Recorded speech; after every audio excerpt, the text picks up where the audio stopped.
कमाऊ पिता बोझ नहीं होता, पर बिना माँ के पिता बोझ बन जाता।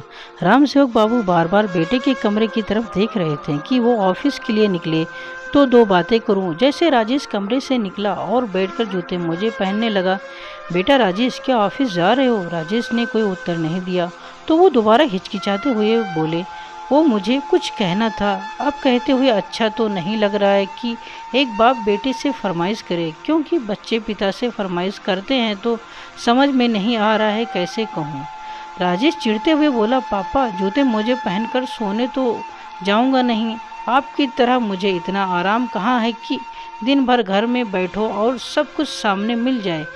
देख तो रहे हो कि तैयार हो रहा हूँ तो दफ्तर ही जाऊँगा, और मेरे बोलने से कौन सा आप रुकेंगे? जो कहना है साफ साफ कहिए, मेरे पास वक्त नहीं है।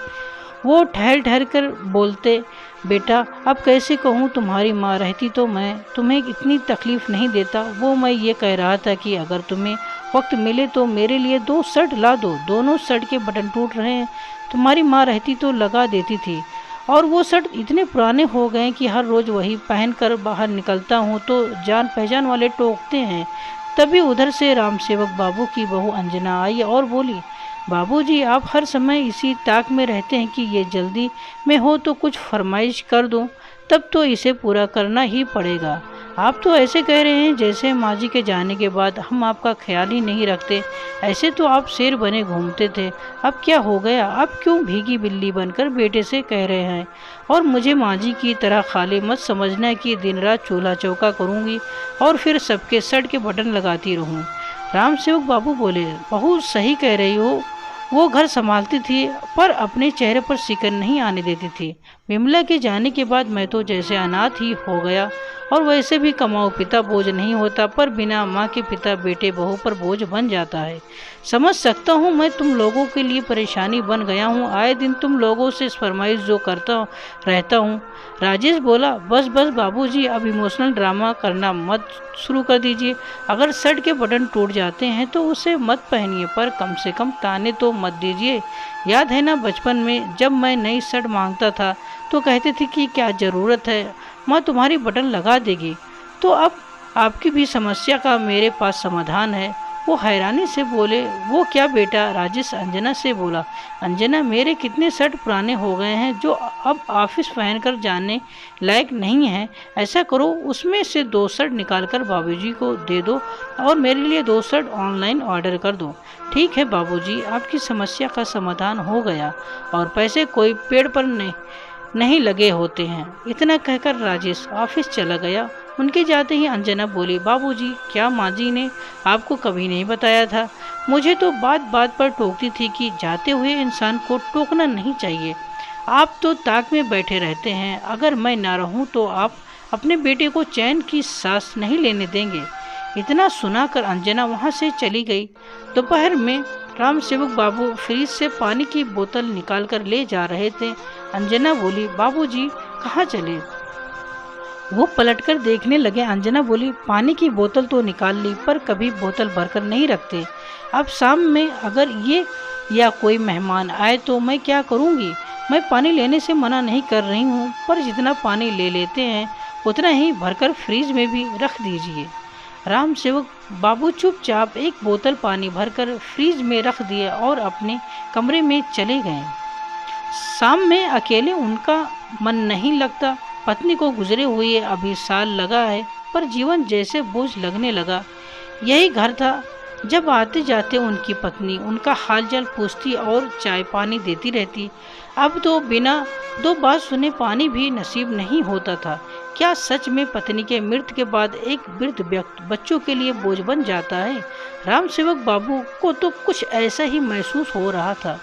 शाम होते ही राम सेवक बाबू छोटे बच्चे की तरह घर से भागना चाहते थे। जैसे ही वे बाहर निकलने लगे, अंजना आई और उनकी तरफ 2 शर्ट फेंकते हुए बोली, लीजिए बाबूजी, ये दोनों शर्ट रख लीजिए, और जिस शर्ट का बटन टूटा है उसे कामवाली से कहकर ठीक करवा लीजिएगा। शायद उसे आप पर दया आ जाए, क्योंकि मुझसे ये सब काम नहीं होगा। राम सेवक बाबू चुपचाप खुशी से एक शर्ट को खूंटे में टांग दिए और दूसरे को पहनकर बाहर पार्क में अपने जैसे कुछ वृद्ध व्यक्तियों के साथ बैठने चले गए। वहाँ उनका मन हल्का हो जाता था। वहीं उनके एक मित्र कैलाश बाबू बैठे थे। बातों बातों में वो बोले, राम सेवक बाबू, ये शर्ट क्या आपके बेटे की है? क्योंकि एक रोज वो मेरे बेटे से मिलने घर आया था, तब मैंने उसे पहने हुए देखा था। बेटे को ये रंग बड़ा पसंद आया था, उसने चर्चा भी की थी, इसलिए ये शर्ट मुझे याद है। राम सेवक बाबू एक पल को लज्जित हुए, फिर मुस्कुरा कर बोले, कैलाश बाबू, अब क्या बताऊं, बेटा जिद पर अड़ा था कि बाजार चलिए, 2-3 नए शर्ट खरीद लीजिए। मैंने कहा, रोज दफ्तर जाते हो और 2-3 महीने में ही अपने पहने हुए शर्ट छोड़ देते हो, क्यों पैसे बर्बाद करना? और मुझे कहा, जाना है तो मैं पहन लेता हूँ। पता है आपको मान नहीं रहा था, बड़ी मुश्किल से माना है। इतना कहकर बेचारे झूठी हंसी दिखाने लगे। कुछ घंटे बाद घर लौटकर आए और शर्ट खोलकर दूसरे खूंटे में टांग दी और अपने पुरानी शर्ट को पहन ली। थोड़ी देर बाद बेटा दफ्तर से लौटा तो बहू ने उसके लिए गर्मा गर्म चाय पकौड़े बनाए। वहीं रामसेवक बाबू भी थोड़ी दूर पर कुर्सी पर बैठे थे। अंजना चाय के साथ उन्हें 2 ब्रेड दी और बोली, बाबूजी, तेल की चीज़ें आपको हजम नहीं होंगी, इसलिए आपको पकौड़े नहीं दी हूँ।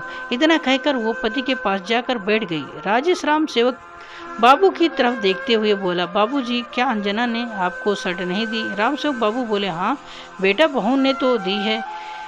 राजेश बोला, फिर पहनते क्यों नहीं? रामसेवक बाबू बोले, आज ही पहनकर नीचे गया था। पर बेटा बोला, क्या हुआ, शर्ट फट गई या कुछ दाग लगा दिया? तभी अंजना बोली, हाय हाय बाबूजी, आपको पता है वो कितनी महंगी शर्ट थी, महीनों से ये पहन रहे थे, अभी 2 महीने पहले ही तो इन्होंने उस शर्ट को छोड़ा था। ड्राइवर कब से कह रहा था मुझे सर की वो पुरानी शर्ट दे दीजिएगा, पर मैंने उसे ना देकर आपको दिया, और आप हैं कि? राजेश बोला, बाबूजी, उम्र होने के बाद बुढ़ापे में लोग जिम्मेदार हो जाते हैं, पर आप तो माँ के जाने के बाद बहुत ही लापरवाह हो गए हैं। मैं सोचा था गांव से यहाँ आपको लाकर रख लूँगा तो आप कुछ सीखेंगे, पर आप तो, ये आपकी बहू आपके लिए इतना सोचती है और आप उसकी परेशानी बढ़ाते हैं। रामसेवक बाबू बोले, नहीं बेटा, ऐसी कोई बात नहीं है, शर्ट ना तो फटी है ना दाग लगा, वो क्या है कि मैं उसे पहनकर नीचे गया था। किशोर बाबू ने वो शर्ट देखी और बोले कि ये शर्ट आपका बेटा पहनता था, तो मुझे लगा उनके मन में तुम्हारे लिए कोई गलत विचार न आ जाए, इसलिए मैंने उसे उतार कर रख दिया। राजेश बोला, क्या जरूरी था आपको वो शर्ट पहनकर किशोर अंकल किससे मिलने की? और गलत विचार उनके मन में नहीं बल्कि आपके मन में आया होगा कि मैं पुरानी शर्ट पहन कर जाऊँ, लोगों को दिखाऊं कि देखो मेरा बेटा मुझ पर ध्यान नहीं देता है। कितना भी कर लो, आप किसान के किसान ही रहेंगे, मिट्टी में पले बड़े हैं, शहर के तौर तरीके कहाँ से सीखेंगे? इतना कहकर किशोर उठकर चले गए। अंजना बोली, बाबूजी, आज आपने इनका मूड खराब कर दिया। ऐसा कीजिए, रात में आप अपने कमरे में रहिएगा, मैं आपका खाना वहीं दे दूंगी। रामसेवक बाबू बेचारे बिना गलती के 4 बातें सुनकर चुपचाप अपने कमरे में चले गए। अगले दिन अंजना फ़ोन पर अपनी माँ से रामसेवक बाबू की शिकायत कर रही थी। क्या कहूँ, माँ जी की जगह अगर बाबूजी चले जाते तो मेरे लिए अच्छा रहता। कम से कम माँ जी घर के कुछ काम करके मेरा हाथ तो बटाती थी, पर अब मेरे सर पर एक बोझ छोड़ गई हैं। दिन रात कोई न कोई बखेड़ा खड़ा करते हैं, इससे अच्छे तो ये गांव में रहते। रामसेवक बाबू चुपचाप सुनकर अपने कमरे में ही बैठे रहे। वक्त बीता। कुछ दिनों बाद उनकी कामवाली सीताबाई आई और बोली, बाबूजी, कुर्सी पर बैठ जाइए, आपका बिस्तर झाड़ देती हूँ। लगता है कई महीनों से चादर नहीं बदली और आपको बदबू नहीं आती। रामसेवक बाबू बोले, सीताबाई, बड़ी बहन मारनी होगी, अगर चादर झाड़ कर फिर से लगा दो। बदबू तो आती है, पर क्या करूँ बेटा, मैं बहू का काम नहीं बढ़ाना चाहता, क्या तुम मेरा एक और काम कर दोगी? सीताबाई बोली, बाबूजी, वैसे तो मेरे पास बिल्कुल भी वक्त नहीं, पर अम्मा जी कहती थी जब मैं ना रहूं तो बाबूजी का ध्यान रखना, तो बताइए क्या बात है? रामसेवक बाबू जल्दी से अपनी सर लेकर आए और बोले, देखो इसका बटन संभाल के रखा हूँ, क्या तुम इसे टाक दोगी? सीताबाई मुस्कुराई और बोली, माँ बाप भी बूढ़े होने के बाद बच्चे हो जाते हैं। अम्मा जी क्या गईं, आप बिल्कुल मुरझा गए। क्या करोगे बाबूजी, जो किस्मत में लिखा होता है उसे तो काटना ही पड़ता है, पर सब बूढ़े लोग एक जैसे नहीं होते। रामसेवक बाबू बोले, क्या मतलब है सीताबाई? वो बोली, मेरे सास ससुर को देख लो, मेरे ससुर रिक्शा चलाते थे, बूढ़े पड़ गए, अब घर में बैठने लगे हैं। एक रोज मेरा मर्द गुस्से में उन्हें कुछ बोला। ससुर को पता था उनकी उम्र हो गई है, बेटे से हाथापाई में तो जीत नहीं सकते। राम सेवक बाबू बोले, फिर क्या किया तुम्हारे ससुर ने? सीताबाई हंसकर बोली, क्या करेंगे, जाकर पुलिस स्टेशन में रपट लिखा दी और बोले, मेरी खोली कमरा खाली करो, तुम्हें और तुम्हारे परिवार को रखता हूँ तो खर्चा भी होता है, इतने खर्चे में एक बाई लगा लूँगा तो न मुझे दिक्कत होगी न तुम्हारी माँ को। राम सेवक बाबू आश्चर्य से सीताबाई को देख रहे थे और बोले, तो तुम्हारे पति ने क्या कहा? सीताबाई हंसकर बोली, कहेंगे क्या, आज की दुनिया में घर और राशन में क्या कम खर्चा नहीं होता? अरे इतने पैसे में तो कितने माँ बाप को लोग खिला सकते हैं। वो दिन था और आज का दिन, आज तक मेरे मर्द ने उनसे ऊंची आवाज़ में बात नहीं की है। ये लो बाबूजी, आपका शर्ट हो गया तैयार। राम सेवक बाबू की जिज्ञासा बढ़ी तो वो बोले, सीताबाई एक बात बताओ, तुम्हारे ससुर ने तुम्हारे पति के साथ ऐसा व्यवहार किया, तुम्हें बुरा नहीं लगा? सीताबाई बोली, बाबूजी एक बात कहूँ, थोड़े दिन के सुख के लिए मैं अपना बुढ़ापा नहीं बिगाड़ना चाहती। आज अगर मैं अपने पति के साथ हो जाती तो हो सकता है कल मेरा बेटा भी मेरे साथ यही सब करता। ना बाबा, ना, मुझे बुढ़ापे में अपने बच्चों पर बोझ नहीं बनना। अपनी कमाई से अगर मैं बुढ़ापे तक खा सकती हूँ तो क्यों बच्चों पर बोझ बनूंगी? जो मेरा है वो जीते, जिंदगी मेरा ही रहेगा, मेरे मरने के बाद ही पैसा और घर में अपने बच्चों को दूंगी। इतना कहते हुए वो चली गई। सीताबाई की बातों ने उन्हें सोचने पर मजबूर कर दिया कि जब एक रिक्शे वाला रिटायर होकर अपने घर में इज्जत से रह सकता है तो मैं क्यों नहीं?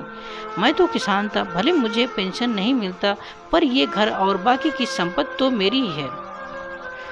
2-3 दिन विचार किया और बेटे से बोले, मुझे तुमसे कुछ बात करनी है। बहू बोली, बात क्या होगी, फिर कोई फरमाइश होगी? राजेश बोला, बाबूजी ऐसे ही मुझ पर बहुत बोझ है, आप और मत बढ़ाइए। माँ के जाने के बाद आप बहुत परेशान करने लगे हैं, इससे बेहतर तो आप गांव में ही किसानी करते। मेरी गलती थी जो माँ के साथ आपको यहाँ ले आया। राम सेवक बाबू बोले, हाँ बेटा, माँ बोझ क्यों लगती, तुम्हारे घर का काम जो करती थी। छोड़ो उन पुरानी बातों को, मैं वापस गांव जाना चाहता हूँ। अंजना खुश हो गई तो राम सेवक बाबू बोले, मैं अपना पुराना मकान ठीक करवाऊंगा तो सोचता हूँ इस घर को बेचकर गांव का मकान ठीक करवा लूँ और फिर से किसानी शुरू करूँ। अंजना बोली, बाबूजी ये तो सरासर धोखा है, आप मेरे घर को कैसे बेच सकते हैं?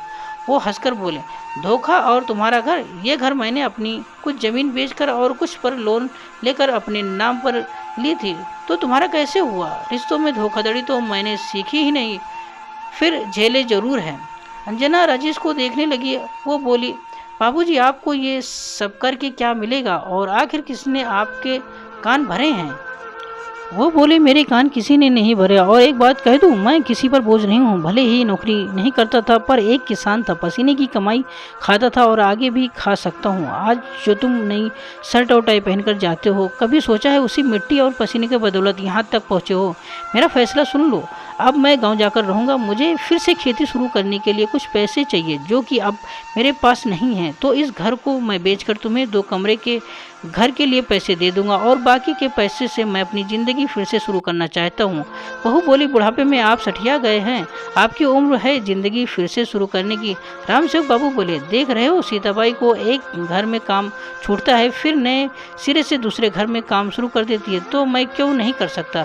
मैंने किसी को कहकर 1 हफ्ते बाद की टिकट करवा ली है। 2 दिन बाद इस मकान को देखने के लिए कोई आ रहा है, तो तुम भी तैयार रहना। इतना कहकर रामसेवक बाबू अपने कमरे में चले गए। राजेश और अंजना को जोर का झटका धीरे से नहीं बल्कि बहुत जोर से लगा। रामसेवक बाबू के आगे पीछे दोनों घूमते रहे परंतु वो अपने निर्णय पर अड़िग रहे। आखिर वही हुआ जो उन्होंने चाहा, मकान को बेच दिया, बेटे को आधे पैसे दिए और वापस गांव चले गए। बेटे को परिवार लेकर न जाने कितने महीने किराए के मकान में रहने पड़े। फिर करीब साल भर बाद उसने एक छोटा सा मकान खरीदा और गांव जाकर पिता के पैर पड़ता, माफ़ी मांगता, पर रामसेवक बाबू उन्हें ये कहकर वापस भेज देते कि मेरे मरने का इंतजार करो, जब मैं मर जाऊंगा तो ये सब तुम्हारा हो जाएगा, पर मेरे जीते जिंदगी मेरी संपत्ति तुम्हें नहीं मिल सकती। दोस्तों, जो माता पिता अपने बच्चों के लिए सब कुछ न्यौछावर कर देते हैं, आखिर एक समय पर वो कठोर क्यों बन जाते हैं? अगर एक माँ के जाने के बाद पिता की देखभाल हम अपने बच्चों की तरह करें तो इसमें क्या बुराई है, और अगर हम अपनी जिम्मेदारी नहीं निभाते तो उनसे कुछ मांगने का हक भी नहीं रखते। क्या राम सेवक बाबू का लिया गया फैसला सही था? दोस्तों, आशा करते हैं ये कहानी आप सबको पसंद आई होगी। अगर पसंद आई तो हमारे चैनल को लाइक और सब्सक्राइब जरूर करिएगा और बेल नोटिफिकेशन को ऑल कर दीजिए ताकि अगली कहानी की वीडियो आप तक तुरंत पहुँचे।